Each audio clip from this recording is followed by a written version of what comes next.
വാർത്തകൾ ആദ്യമേ അറിയാൻ ഈ ചാനൽ സബ്സ്ക്രൈബ് ചെയ്യൂ. പുതുപുത്തൻ അറിവുകൾ പെട്ടെന്ന് ലഭിക്കുന്നതിന് വേണ്ടി ബെൽ ബട്ടൺ പ്രസ് ചെയ്യാനും മറക്കരുത്.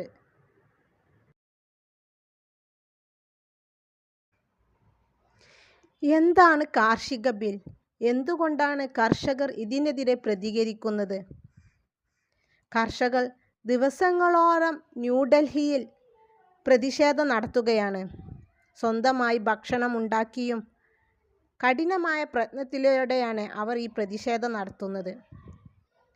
കൃഷിയെ പ്രോത്സാഹിപ്പിക്കുന്നതും വിളകൾക്ക് മികച്ച വില ഉറപ്പു നൽകുന്നതുമാണ് പുതിയ കാർഷിക ബില്ലുകൾ എന്നാണ് കേന്ദ്ര സർക്കാർ പറയുന്നതെങ്കിലും ബില്ലിനെതിരെ ശക്തമായ പ്രതിഷേധമാണ് പ്രതിപക്ഷ പാർട്ടികൾ നടത്തുന്നത്. കഴിഞ്ഞ ദിവസം കേന്ദ്ര സർക്കാർ പാസാക്കിയ കാർഷിക ബില്ലിനെതിരെ പ്രതിപക്ഷ പാർട്ടികളും കർഷക സംഘടനകളും പ്രതിഷേധം തുടരുകയാണ്. കർഷകർക്ക് സ്വാതന്ത്ര്യം നൽകുന്നതാണ് കേന്ദ്ര സർക്കാരിൻ്റെ പുതിയ നീക്കമെന്നാണ് പ്രധാനമന്ത്രി നരേന്ദ്രമോദി അടക്കമുള്ളവർ വിശദീകരിക്കുന്നതെങ്കിലും ബിൽ കർഷക വിരുദ്ധമാണെന്നാണ് പ്രതിപക്ഷ പാർട്ടികളുടെ ആരോപണം.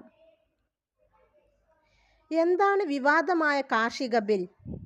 യഥാർത്ഥത്തിൽ കേന്ദ്ര സർക്കാരിനെതിരെ പ്രതിപക്ഷ പാർട്ടികളെ പ്രതിഷേധത്തിന് പ്രേരിപ്പിക്കുന്നത് ഒന്നിലധികം ബില്ലുകളാണ്. കാർഷിക വിള വിൽപ്പന വാണിജ്യ ബിൽ 2020, വില ഉറപ്പാക്കുന്നതിനും കാർഷിക സേവനങ്ങൾക്കുള്ള കാർഷിക കരാർ 2020 എന്നിവയാണ് കേന്ദ്രം ലോക്സഭയിൽ ഒരുമിച്ച് അവതരിപ്പിച്ചത്. ഈ വർഷം ഇതേ വിഷയത്തിൽ കേന്ദ്ര സർക്കാർ കൊണ്ടുവന്ന 2 ഓർഡിനൻസുകൾക്ക് പകരമാണ് പുതിയ ബില്ലുകൾ. കർഷകരുടെ അഭിവൃദ്ധിക്കു വേണ്ടിയാണ് പുതിയ ബില്ലുകൾ പാസാക്കുന്നതെന്നാണ് കൃഷിമന്ത്രി നരേന്ദ്ര സിംഗ് തോമർ സഭയെ അറിയിച്ചത്. വിളകളുടെ താങ്ങുവില അടക്കമുള്ളവയെ ഇത് ബാധിക്കില്ലെന്ന് മന്ത്രി ആവർത്തിച്ചു. എന്നാൽ ബില്ലിനെ പറ്റി കേന്ദ്ര സർക്കാർ പറയുന്നത് ഇങ്ങനെയാണ്: കാർഷിക വിളകൾക്ക് മികച്ച വില ഉറപ്പാക്കാനും ചൂഷണം ഒഴിവാക്കാനും സഹായിക്കുന്നതാണ് പുതിയ ബില്ലുകൾ എന്നാണ് കേന്ദ്ര സർക്കാർ പറയുന്നത്. കാർഷിക വിളകൾ വിൽക്കാനുള്ള ചന്തകൾക്ക് പുറമെ നിലവിലുള്ള സംവിധാനത്തിന് ഭീഷണിയില്ലാതെ തന്നെ വിളകൾ വിൽക്കാൻ സ്വാതന്ത്ര്യം നൽകുന്നതാണ് കാർഷിക വിള വിപണന വാണിജ്യ ബിൽ 2020 എന്നാണ് ഇംഗ്ലീഷ് വാർത്താ വെബ്സൈറ്റായ DNA നൽകുന്ന വ്യാഖ്യാനം.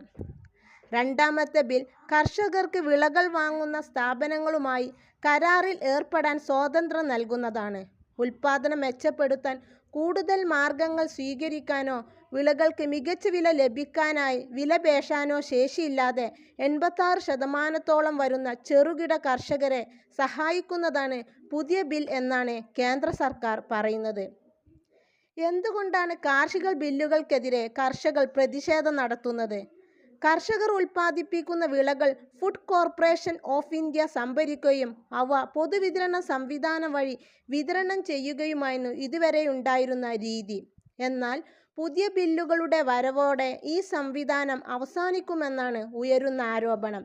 കാർഷിക വിള വിപണന സമിതികളുടെ പരമ്പരാഗത ചന്തകൾക്ക് പുറത്ത് വിപണനം നടത്താനും സംസ്ഥാനാന്തര ഇടപാടുകൾ നടത്താനും കർഷകർക്ക് സ്വാതന്ത്ര്യം നൽകുന്നതാണ് പുതിയ ബിൽ എന്നാണ് സർക്കാർ പറയുന്നതെങ്കിലും പതിറ്റാണ്ടുകളായി നിലവിലുള്ള താങ്ങുവില ഇല്ലാതാക്കുമെന്നാണ് കർഷക സംഘടനകളുടെ ആശങ്ക. വിളകളുടെ ഉൽപ്പാദനം ആരംഭിക്കുന്നതിന് മുമ്പ് തന്നെ വിളകൾ വാങ്ങുന്ന സ്വകാര്യ കമ്പനികളുമായി കരാറിൽ ഏർപ്പെടാനും വില നിശ്ചയിക്കാനും പുതിയ ബിൽ കർഷകർക്ക് സ്വാതന്ത്ര്യം നൽകുന്നുണ്ട്. എന്നാൽ ഈ കർഷക കോർപ്പറേറ്റ് കൂട്ടായ്മ പല രാജ്യങ്ങളിലും ജനരോഷം കൊണ്ട് പിൻവലിച്ചതാണെന്ന് PRD മുൻ അഡീഷണൽ ഡയറക്ടറായ മനോജ് കുമാർ കെ ഡ്യൂൾ ന്യൂസിൽ എഴുതിയ ലേഖനത്തിൽ വ്യക്തമാക്കുന്നു. പുതിയ കാർഷിക ബിൽ കർഷകർക്ക് കുറഞ്ഞ വില ഉറപ്പു നൽകുന്നുണ്ടോ? ഇല്ല. കാർഷിക വിളകളുടെ വില സംബന്ധിച്ച ചൂഷണത്തിൽ നിന്ന് കർഷകരെ സംരക്ഷിക്കുമെന്നാണ് പ്രൈസ് അഷ്വറൻസ് ബില്ലിലെ വാഗ്ദാനമെങ്കിലും വില ഉറപ്പാക്കാനുള്ള സംവിധാനത്തെപ്പറ്റി ബില്ലിൽ പരാമർശമില്ലെന്ന് ദ ഹിന്ദു വെബ്സൈറ്റിൽ പ്രസിദ്ധീകരിച്ച വാർത്തയിൽ വ്യക്തമാക്കിയിട്ടുണ്ട്. ഇത് കർഷകരെ ചൂഷണം ചെയ്യാൻ കോർപ്പറേറ്റ് കമ്പനികളെ പ്രേരിപ്പിക്കുമെന്നാണ് പ്രതിപക്ഷ സംഘടനകളും ആരോപിക്കുന്നത്.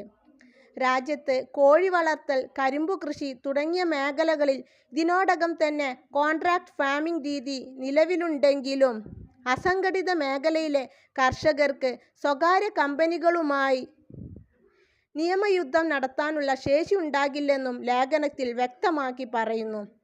എന്തുകൊണ്ടാണ് പാർട്ടികളാണ് കാർഷിക ബില്ലിനെതിരെ രംഗത്ത് വന്നിട്ടുള്ളത്? BJPയുടെ ദീർഘകാല സഖ്യകക്ഷിയും പഞ്ചാബിലെ പ്രബല കക്ഷിയുമായ അകാലിദൾ ബില്ലിനെതിരാണ്. ബില്ലിൽ പ്രതിഷേധിച്ച് കോൺഗ്രസ് അടക്കമുള്ള പ്രതിപക്ഷ പാർട്ടികളും രംഗത്തെത്തിയിട്ടുണ്ട്. ബില്ലിനെ പല്ലും നഖവും ഉപയോഗിച്ച് എതിർക്കണമെന്നാണ് പാർട്ടി MPമാർക്ക് തെലങ്കാന മുഖ്യമന്ത്രി T. ചന്ദ്രശേഖര റാവു നൽകിയിരിക്കുന്ന നിർദ്ദേശം. പഞ്ചാബും ഹരിയാനയും ഉൾപ്പെടെയുള്ള സംസ്ഥാനങ്ങളിൽ കർഷക സംഘടനകളും ബില്ലിനെതിരെ പ്രതിഷേധിക്കുന്നുണ്ട്.